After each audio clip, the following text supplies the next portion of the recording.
Narito tayo ngayon upang matunghayan ang talaga namang nag-iinit, nagbabaga at napaka-latest na issue sa pagitan ni Ate Erica at ng kanyang pamilya. Sa pagpapatuloy nga ng ating istorya ay binabasa ni Kalingap Val Santos Matubang ang mga post at mga text tungkol kay Ate Erica na pinapadala nito sa kanyang lolo pati na rin sa kanyang tita at buong pamilya nila. Ang hinain nga din nila ay hindi naman daw karapatan at hindi daw tungkulin ni Ate Erica na tulungan daw ang kanyang mga lolo pati na rin ang pamilya.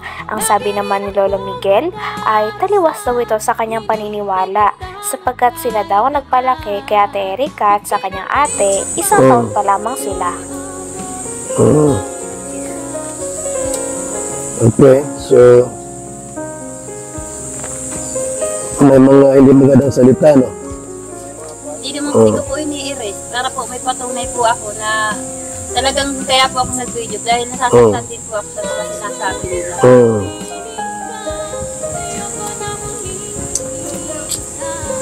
Okay.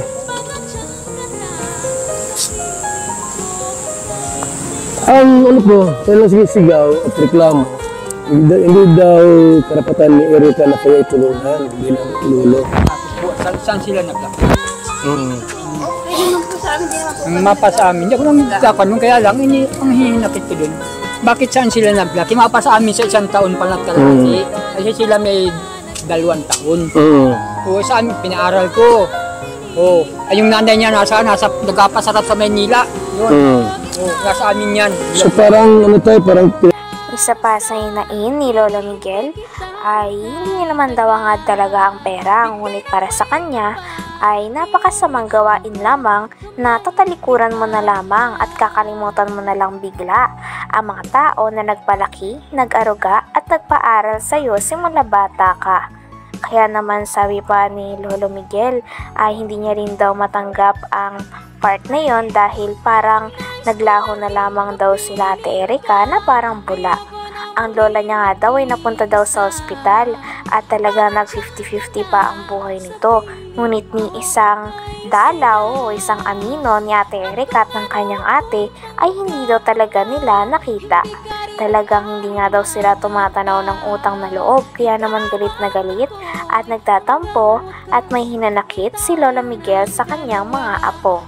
Sa amin yan. so parang ano tayo, parang pinalimutan kayo nila Erica, pero pinalimutan kayo. Kinahinanakit mo doon. Sana man lamang tumanaw ng utang na loob. Yung lula niya nasa ospital, di man lang damayan. Nasa ospital, nasa kasayahan sila, nasa paliguan. Kung sino-sinong kaakit. Yung lula niya, nagtatalin ng dugo, nag-isa-isang. Hindi ba kayo bibigyan ng pera? Nila sila may? Wala po yan. Erica? Wala po yan. Kailan kayo huling binigyan ng pera? Nung nakabablog pa kami kay Ram. Ay, kay Kalingap Rab, yung binablog pa kayo. Yung mismo galing sa kanila na galing sa nila Erica, nila Sheila May, galing kay John A. Ay, wala po akong ganun. Wala kayong binigyan? Naibigay lang sa akin pera. Pag ibinili ko talaga ng sangkap ng bahay nila at inutusan ako nila. Hindi mo naman sa iyo yun. Hindi sa akin. Hindi sa iyo. Hindi sa akin. So wala talagang binigay sa inyo?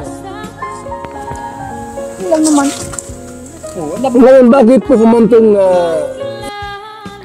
May pruweba nga ang tita ni Ate Erica na sinasabihan silang mga gutom na aso ng mga tao na kakampi ni Ate Erica.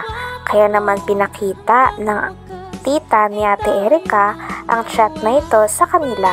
Dahil dito ay mas lalo pa nga nagagalit si Lolo Miguel kay Ate Erica pati na rin sa kanyang ate at sa mga tao na kumakampi pa dito dahil sila na nga daw ang iniwan at talagang hindi nirespeto dahil umalis daw ang dalawa sa bahay nila nang walang paalam at hindi na nga sila binibisita pagkatapos nilang palakihin ng mga ito at paaralin.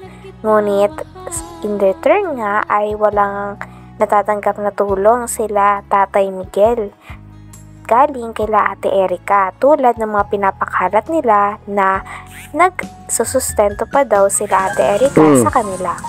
Yung halimbawa, nagpapalabas po sila ng mga bagay-bagay na kay Erika po na para sumikat na gusto nila, mag-agree pa rin si Papa na totoo, nakakatanggap kami ng pera, totoo na kay Papa ang pera. Hindi naman. Po, kahit hindi naman po. Yun lang po yung inaano ko, point ko po doon na gusto ko po malinis yung pagbibintang po. Siyempre po yung mga tao po nakakaalam na akala po nila nasa amin po ang pera, kala Papa po. Kaya pala, ganyan nangyayari.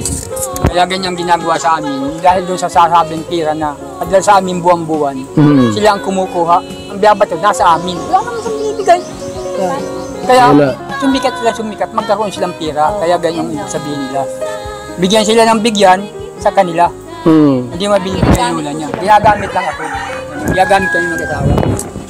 Si ano ang stand dun okay lang ba sa kanila? Okay lang ba sa Pinaparatangan din si Lolo Miguel na siya daw ang kumukuha ng pera dahil siya daw ang inuutusan o pinapakausapan na bumili ng mga gamit sa loob ng bahay na pinagawa ni Sir Jun A para kay Ate Erika sa kanyang pamilya.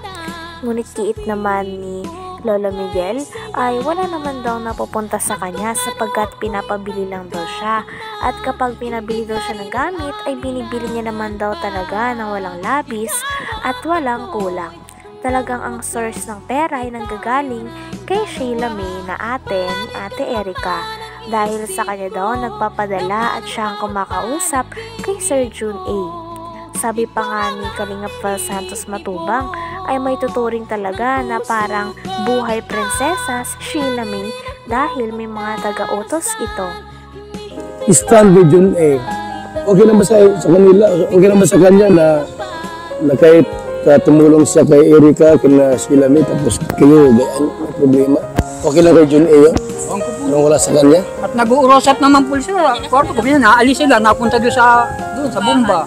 Kasi nag-uusap matagal, di ba? Nakikialam. Kala ko kung ano lang ang pinag-uusapan nila Sa telepono. sa cellphone. Buti may signal dito. Meron kami May wifi dito. So wala pa itong bahay, dito sila nag-i-stay, nakatira. nag-kiss ko, hindi lang. Sino naglagay ng wifi sa inyo? Ikaw nagpa-wifi ka? Okay, so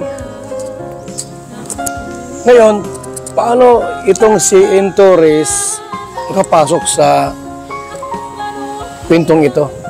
Si Amy Torres pang ano ko po dyan, bago nagbablog po si Kalingap, bago po lumalakas ang Erika, kausap na po yan ni Sheila May, wala pa po dyan din. Sino? Grabe na nga talaga ang mga paninirang nangyayari at ang kaganapan sa hitwaan na nagaganap sa pagitan ni Ate Erika at ng kanyang ate laban sa kanilang pamilya na nagpalaki sa kanila simula bata pa lamang sila. Grabe at napaka-intense na mga nangyayari dahil salit-salita na nga sila ng mga masasamang salita at mga sumbatan. Kaya sino nga ba ang tama talaga at sino ang mali sa away na ito? Narito din si Kalingap Val Santos Matubang upang i-resolve ang away na ito. Yan na po ang kaututan Ini Torres, okay. Kausap ni Sheila May yun. Sheila May po, araw-araw po yun. Bakit po, daw? Mga balita na pag binablog po si Erika, sinasabi po doon kay Amy. Okay. Ini Torres. So, ngayon, anong nangyari ay parang winakwak nila, itong si Erika at Sheila May ni Ini Tunyakaw Torres. Tunyakaw Torres. Ano tayo ang pinaka-minsahe mo talaga tayo yung pinaka-ano po problema talaga tayo, yung hinanakit mo kung bakit humantong sa ganitong awayan. Hanggang dito na lamang muna ang ating napakainit, nagtitrending at talaga namang mas nakakaintriga na issue ni Ate Erika. Maraming salamat sa inyong panonood. Hanggang sa muli. Bye!